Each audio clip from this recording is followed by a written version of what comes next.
Who else was sort of against a big central bank? St. Andrews is really different than other schools. So note that next to it. Both Jefferson and Jackson. The community feeling at St. Andrews, you don't get it in other places. I believe that St. Andrews has opening arms. What's the definition of empathogen? So who's got their notes out? Everyone is here not to judge, but to celebrate your interests and accomplishments. We love that, 99 out of 100. St. Andrews always encouraged students to go out of their comfort zone and gave them a confidence to try new things. They give you the tools that you need to succeed rather than sort of just letting you be.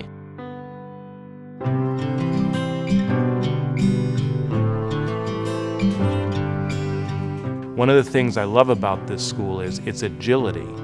Its ability to grow is based in a belief that education should be about change. Okay, how many candidates do we have in this election? Four. Okay. If there's one myth in education that I find pernicious and I want to do my part in getting rid of, it's the idea that schools are either rigorous or happy and nurturing, but you can't have both. You could be a happy school and a challenging school at the same time. And I think that should be the sweet spot most schools should strive for. We just finished up a study around the relationship between well-being and motivation and student achievement. We looked at grades 2 through 12. We collected data from our students, and our students were off the charts on their happiness scale, which is great. But the neat thing about was how student happiness correlated to intrinsic motivation. I am currently taking 5 APs, which is said to be rigorous, but I've said before that I just really enjoy the challenge, genuinely.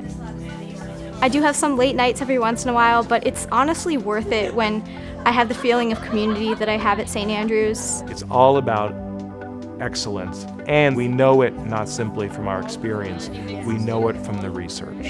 And if people ask, well, how do we know that? We can actually show them the data. It's not just you go to school here, so we're gonna try and educate you. It's not, I'm gonna do my job, you have to do yours. It's really, people are checking in with you constantly to make sure that you're doing everything you can to be the best you and learn as much as you can. So give me an example of one. Thank you. Research tells us that the factor in our control that makes the greatest difference is high quality teaching. It's incredible to just be surrounded by people who clearly love doing what we do, because it's the art of teaching, and everybody does it a little bit differently, and you can always learn from somebody else. They have a level of confidence and adaptability, of understanding, of collaboration that is far greater than any other I have seen. When I was looking at schools and thinking about where I would go after Harvard, I thought, where is going to be a place that I'm going to be supported as a teacher and grown as a teacher? What are other opportunities that you would take notes? And when I came back to St. Andrews, I got that feeling of this would be a place similar to being a student here. This would be a place that as a teacher that I would be challenged to grow as a professional. Yes, perfect. St. Andrews' mission is to know and inspire each child in an inclusive community dedicated to exceptional teaching, learning, and service. And I would say that we take that word exceptional seriously here. It's good to be inclusive. Yeah. If you ever see that person it's really cliche, but the person sitting alone, we always try and put them in the conversation. Yeah, you just wanna, or say hi to them in the hallways. Yeah, we want to make community good and make St. Andrews something that people look forward to going to every single day. And make them feel welcome, because we are a welcome and inclusive environment. I know that's St. Andrews, but we really are, and I think every student really does try hard to say hi to everyone or just make someone's day by saying a simple compliment. The community feeling at St. Andrews is you don't get it in other places. The community you get when you come here is really just one full of love and care, and you can tell you're cared about when you're here. A story I love to tell is I took my middle schoolers out to another school for a diversity conference. And on the bus ride home, they said, Mr. Glasgow, these kids were talking about people are saying racist things and homophobic things and all in the hallways. And I said, you know, that's actually really common. I mean, I'm really on you guys about it, and you know why, but it happens everywhere. And they said, yeah, but the biggest thing was, we said, well, you got to tell somebody. And they said an adult wouldn't do anything. And we said, not in our school. It's beautiful. Mr. Glasgow taught us how it starts with the youth and how we talk to other peers and our elders about issues like this, and kind of give us a voice and like really talk about what really means to us and like that we're not alone.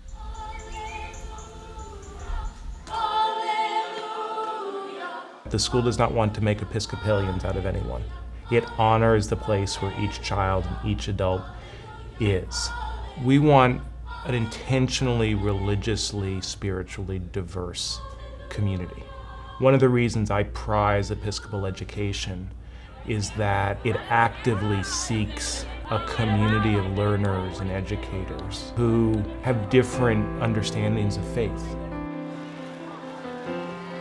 15 years ago, St. Andrews made the commitment to move from a community service model to a service learning model.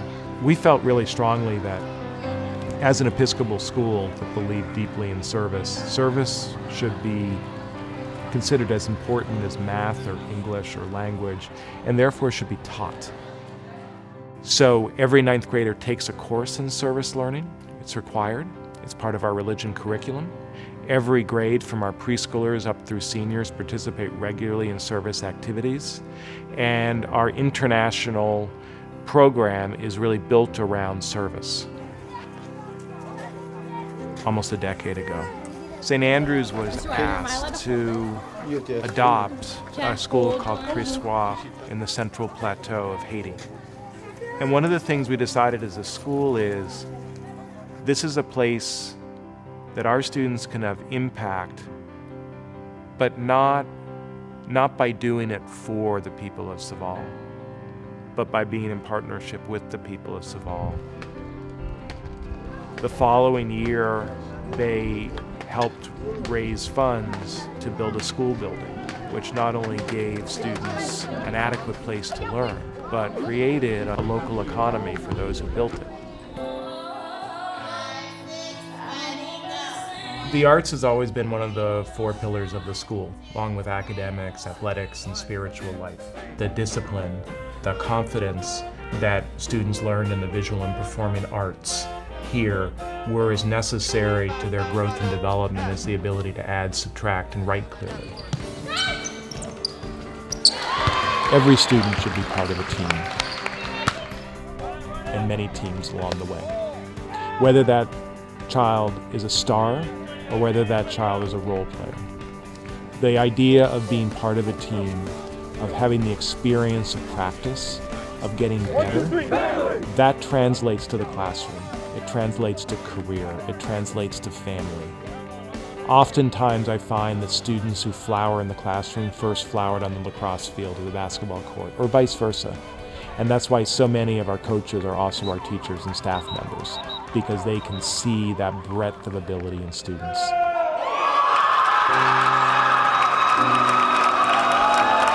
One of the distinctive aspects of St. Andrews is if we have a graduating class of 80 students, they'll go to 55 or 60 different colleges. It wasn't long ago I was sitting exactly where you guys are right now. And many Just as St. Andrews has sought a broadly diverse student body, we want them to have broadly diverse college experiences. I think that's one of the reasons why when you look at our alumni and their areas of success, it's so varied.